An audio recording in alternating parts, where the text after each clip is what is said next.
آج ہم بات کریں گے دینی مدارس کے طلبہ سے۔ دینی مدارس میں نئے سال کا آغاز شوال میں ہوتا ہے، داخلے ہوتے ہیں، داخلے کے بعد پھر باقاعدہ پڑھائی کا آغاز ہوتا ہے۔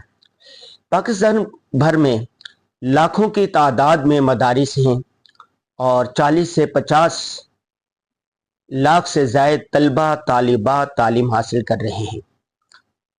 حفظ قرآن، ناظرہ، درس قرآن، درس نظامی، معہد الرشید، تخصصات، ان سب کو ملا کر یہ تعداد اگر چھوٹے جو مساجد ہیں، مکاتب ہیں، اس کو بھی ملا لیں تو تعداد اس سے بھی کہیں زیادہ چلے جاتی ہے۔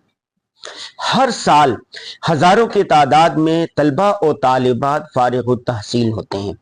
جب فارغ التحصیل ہوتے ہیں تو بہت سارے طلبہ کو احساس ہوتا ہے کہ ہماری علمی بہت ساری خامیاں رہ گئی، ہم نے بہت سارا وقت ضائع کر دیا۔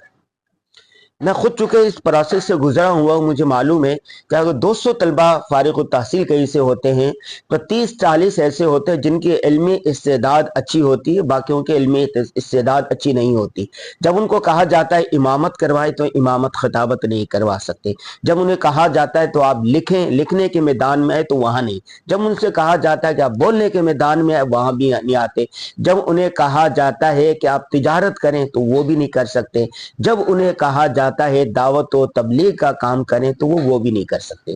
وجہ کیا ہوتی ہے کہ انہوں نے اپنا قیمتی ترین جو وقت ہوتا ہے وہ ضائع کیا ہوتا ہے گھومنے میں، پھرنے میں، مجلسیں جمانے میں، محفلوں میں اپنا قیمتی وقت ضائع کر دیا جاتا ہے۔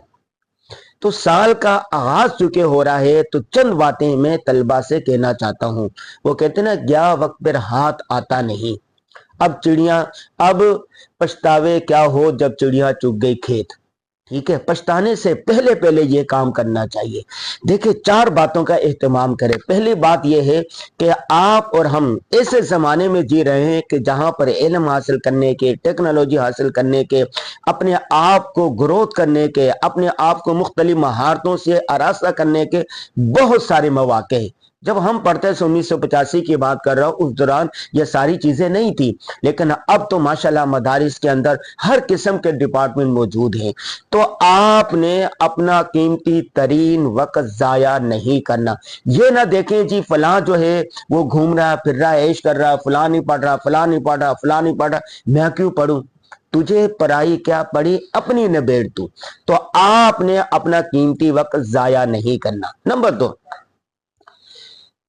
اپنے اساتذہ کے جو کچھ وہ دے رہے ہیں وہ حاصل کرنے کی کوشش کریں۔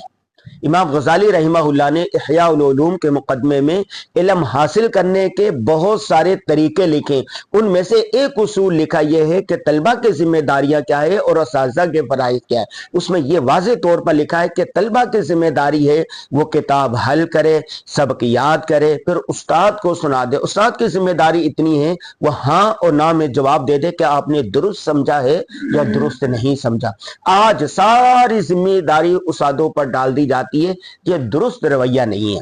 جب ہم پڑھتے تھے، جب اسی طرح ہوتا تھا، ہم کتاب کا مطالعہ کرتے تھے، اس کو یاد کرتے تھے، رات کو تکرار کرتے تھے، پھر استاد کو سنا دیتے تھے، اور استاد انفرادی طور پر طلبہ پر توجہ دیتا تھا۔